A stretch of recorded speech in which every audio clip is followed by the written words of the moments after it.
বন্ধুসকল আপোনালোকে চাই আছে ৰিয়েল ফেক্টছ আছাম। ইতিমধ্যে আমি ইয়াৰ আগৰ ভিডিঅ'টোত আপোনালোকক জনাইছিলোঁ যে যিসকলে আপোনালোকে 4500 LP আৰু UP পদত আপোনালোকে শিক্ষক হিচাপে ফাইনেল লিষ্টত আপোনালোকৰ নাম আহিব বা আপোনালোকে ইতিমধ্যে কনফাৰ্ম হৈ গৈছে যে আপোনালোকে চাকৰি পাবলৈ সক্ষম হ'ব।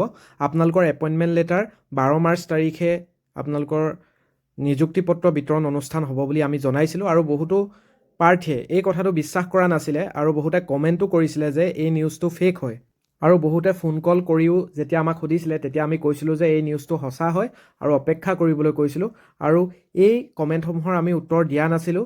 ফেক যিসকলে কৈ আছিলে বা যিসকলে ইমেইল যোগেও বা বেলেগ ধৰণৰ গালিও তেওঁলোকে দি আছিলে যে ৰিয়েল ফেক্টছ আছাম চেনেলটোৱে যথেষ্ট ভুৱা তথ্য প্ৰকাশ কৰে, এনেকুৱা ধৰণৰ বহুতো সমালোচনা হৈ আছিলে, কিন্তু তাৰ উত্তৰ আমি দিয়া নাছিলোঁ কাৰণ আমি শিক্ষা বিভাগৰ তৰফৰ পৰা এই নটিছখনলৈ অপেক্ষা কৰি আছিলোঁ আৰু আজি আমি লাভ কৰিলোঁ এই নটিছখন। ইয়াত আপোনালোকে দেখিব 6 নম্বৰ পইণ্টটোত স্পষ্টভাৱে উল্লেখ কৰিছে যে the selected candidates are requested to attend the 1 day orientation and ceremonial distribution of appointment letters to be held on 12/3/2026 at 10 AM at veterinary playground Khanapara Guwahati 22 positively without fail.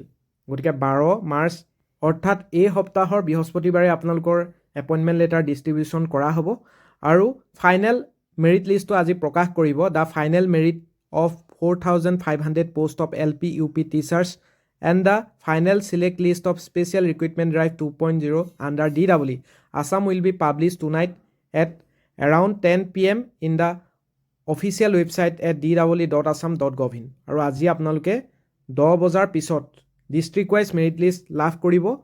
আৰু যিহেতু শিক্ষামন্ত্ৰীয়ে কৈছিলে আৰু মুখ্যমন্ত্ৰীয়েও কৈছিলে যে নিযুক্তি পত্ৰসমূহ যি 4500 পদৰ বিপৰীতে আছিলে সকলোৱে আপোনালোকে এইখন চৰকাৰৰ দিনতে আপোনালোকে নিযুক্তি পত্ৰ পাবলৈ সক্ষম হ'ব আৰু ইলেকশ্যন আহি আছে এপ্ৰিলত, গতিকে মাৰ্চত নিযুক্তি দিবই লাগিব। এই কথাটোৰ পৰাই আপোনালোকে নিশ্চিত হৈ থাকিব লাগিছিলে, কিন্তু বহুতে ফেক নিউজ উলিয়াই আছিলে যে এইবিলাক বহুত পিছুৱাই যাব, এই নিযুক্তি প্ৰক্ৰিয়া বহুত পিছলৈ গুচি যাব। তেনেকুৱা কেতিয়াও নহয় আৰু সেইবাবে আমি আগৰ ভিডিঅ'টোত স্পষ্টকৈ আপোনালোকক জনাইছিলোঁ যে 12 মাৰ্চ তাৰিখে আপোনালোকৰ এপইণ্টমেণ্ট লেটাৰসমূহ ডিষ্ট্ৰিবিউশ্যন কৰা হ'ব আৰু সেইটোকে আজি উল্লেখ কৰিছে যে যিসকলে LP UP বিভিন্ন পদৰ বিপৰীতে আপোনালোকে ফাইনেল ৰিজাল্ট আপোনালোকে ইতিমধ্যে গমেই পায়। পাৰ্চনেলি যিহেতু এইটো শ্ব' কৰিছিলে আপোনালোকৰ ডিষ্ট্ৰিক্টবিলাকৰ নাম আহিছিলে আৰু তাৰে আজি আপোনালোকৰ the district wise post wise and medium wise cut off marks will also' be available in the official website. এইখিনি আপোনালোকে আজি জানিব পাৰিব। আৰু 3 নম্বৰ পইণ্টটোত উল্লেখ কৰিছে যে with publication of the final result the already publish provisional merit list results will automatically stand cancel. কোনোবা যদি কেতিয়াবা যেতিয়া ডকুমেণ্ট ভেৰিফিকেশ্যন হৈছে তেওঁলোকৰ তাত নাম কাট খাই গৈছে, গতিকে প্ৰভিজনেল মেৰিট লিষ্টত চিলেক্ট হ'ল বুলিয়ে তেওঁ যে ফাইনেল মেৰিট লিষ্টত নাম আহিব বা তেওঁ এপইণ্টমেণ্ট লেটাৰ পাব তেনেকুৱা কথা নাই। আৰু ফাইনেল মেৰিট লিষ্ট যেতিয়া প্ৰকাশ পায় তেতিয়া provisional merit list automatically cancel হৈ গুচি যায়।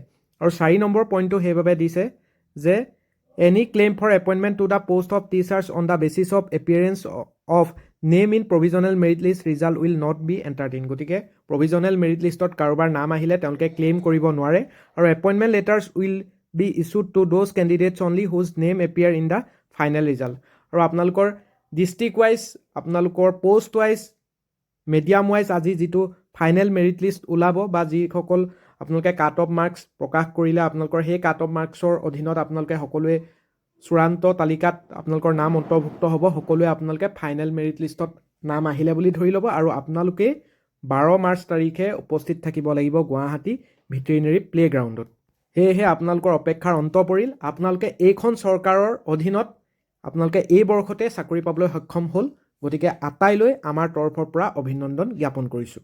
যিসকলে আমাৰ তথ্য আপোনালোকে বিশ্বাস কৰে, যিসকলে আগতেও আপোনালোকে আমাৰ চেনেলৰ তথ্যক বিশ্বাস কৰি আমাৰ চেনেলটো ছাবস্ক্ৰাইব কৰি ৰাখিছে, সকলোকে ধন্যবাদ জ্ঞাপন কৰিছোঁ। আৰু যিসকলে নতুনকৈ চাই আছে আপোনালোকে আমাৰ চেনেল ছাবস্ক্ৰাইব কৰি থ'ব পাৰে। সদায় আমি গুৰুত্বপূৰ্ণ আৰু নিৰ্ভৰযোগ্য তথ্য প্ৰদান কৰোঁ চাকৰি সন্দৰ্ভত আৰু আপোনালোকৰ কেৰিয়াৰ ৰিলেটেড। পুনৰ এটা নতুন ইনফৰ্মেটিভ ভিডিঅ'ত আপোনালোকক লগ পাম। ধন্যবাদ।